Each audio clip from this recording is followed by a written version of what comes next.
This video is brought to you by HeyBoxing.com. Want to get paid for promoting boxing-related content on your Instagram? It doesn't matter if you have 50 followers or 50 million. Start earning today at HeyBoxing.com. Canelo moving up to Cruiserweight. He's gotten a lot of ish from some fans, but I think a majority look at it like, man, this is hard. Like moving up weight classes and taking on champions is a little difficult. What do you make of him moving up to Cruiserweight and fighting the champion, potentially Makabu? It probably, has a lot to do with him having Ruiz in camp. And he probably upped his confidence on being in the ring sparring bigger guys, sparring heavyweights. So in his mind, if I can spar a heavyweight, I can fight a cruiserweight, and that's just me from my perspective on why would Canelo truly step into this with confidence, and how could a fighter make those kind of moves with that much confidence? I would say that would probably play a big factor, because you take a fighter like Ruiz out of his camp, then where does the thought even come from? Who's even putting those kind of thoughts into his ear, right? Another thing, we know when you become the undisputed, you have to pay all the sanctioning bodies, and people of his caliber and making his money, we never like paying taxes, and we don't like being taxed 4 ways by 3 or 4 ways by the different sanctioning bodies. Winky Wright was notorious for that. When he unified and when he became the undisputed champion at 154, there was an article in the Tampa Bay Times of him holding all 3 belts over a trash can. He said, I'm just walking away from him. He wanted to step away from him, and at a certain point, we know in the sport that eventually a fighter's name can be above a belt, but for the common people, they don't know much about boxing. They hear the word champion, they understand the significance. They don't have to fully understand and fully envelop what a world champion is in boxing, what the WBA, IBF, Triple CD, they don't need to understand those things. But at the end of the day, they hear the word champion and it just rings. You're driving down the road, come in Saturday night at your local arena, we have championship boxing, and it just resonates to a certain degree that this is a high caliber sporting event, and that's why we aspire to be champions, to get this recognition, to excite the people, and things of that fashion. But Canelo, he's a little bit beyond that. He's the Mexican king. He's a very proud fighter. He's accomplished so much, and he can do whatever he wants. So this is what he wants to do. It's what he's gonna do. And if he accomplishes it, it's just gonna go on the resume of all his other great accolades throughout his career. So, from that perspective, a lot of people are looking forward to seeing if he's able to make this happen. Similar to when Roy Jones Jr. Became heavyweight. Yeah. Let me ask you this. This is a statement I've seen by a lot of fans, and just want to get your perspective as a fighter, because I think you have a lot more perspective, knowing it's difficult to move up in weight classes. But some fans are saying he's picking the easiest guy, moving up, and he's also evading fights with the Charlo and with the Benavidez by doing that. Yes. I can give you a triple yes. But so what? He's Canelo. The people love him. He's got a huge following.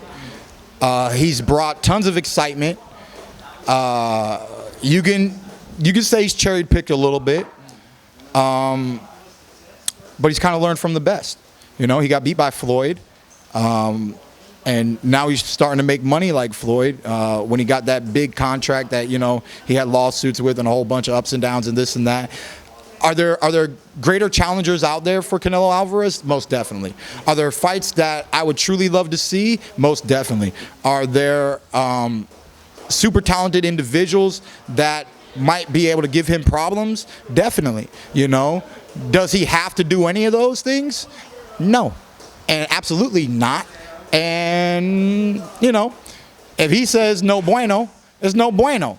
If he says, you know, muy bien, then, you know, so be it. Whatever he wants to do, what he likes to do, what makes him want to get out of bed and excited and elevate himself in his career, that's what he's going to do. There might be a time and a place for, obviously, he does not belong at cruiserweight. He needs to jump in and jump out of that. You know what I mean? So hopefully he jumps out and comes back and will challenge himself to some of those fights, Benavidez, Charlos that are out there, Boo Boo, that are out there that we have not seen out of a Canelo Alvarez. There's many different styles that he's yet to face that I believe are some of the most exciting fights in that division that could manifest. But just because of his status and his superstardom, he gets to entertain the world the way that he chooses fit. So, and at a certain degree, you just have to respect that, because it's not every day. It takes a lot of hard work and effort to build yourself up to get to that level. So when a fighter finally achieves that level and that status, and they want to hold on to it and manipulate the industry a little bit, to me, you can be mad, you can be sad, but then you got to put a dash of respect on the game too. My whole thing on that is, like, if it was so easy, like, why aren't the other fighters doing it? And, like, at the end of the day, the guy that he's fighting, yeah, okay, like, skill-wise, he's probably not on Canelo's level. That's probably why they're picking him. But, like, he still outweighs him, like, 30 pounds, like, on fight night. Like, that still has to account for something. That's still, an extremely dangerous situation to put yourself in as a fighter. Like, you get cracked with one, and you do get hit in boxing. You get cracked with one, you're going to get put on your butt. Yeah, I mean, everything, I mean, it's just a dangerous sport, you know. It's still a champion. The guy got there some way, somehow, right? The guy got there some way, somehow. And it's the resume, you know. It's not every day you see a fighter like Canelo that, you know, he fought Floyd at like 52 because they did a catch weight. They fought at, like, he didn't want to fight at 54, so they fought at like 52 or something. So, you know, I think that might have been the lowest he ever had to step on a scale. You know, as on his televised, you know, early on in Mexico, he started young, and I bet he was a smaller guy. But when we were familiarized with who Canelo Alvarez truly was, the redheaded fiery sensation, 52 to cruiser, I mean, that's something to really watch. That's something to put on his resume in the history books. He's definitely going to be a Hall of Famer, and that's the way I see it. He's really just upping his accolades and saying, I did this, who else did it?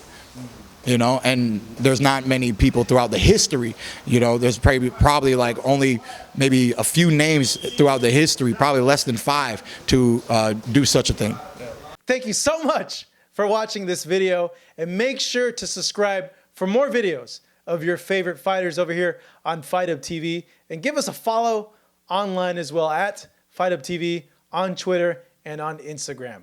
We appreciate it, guys.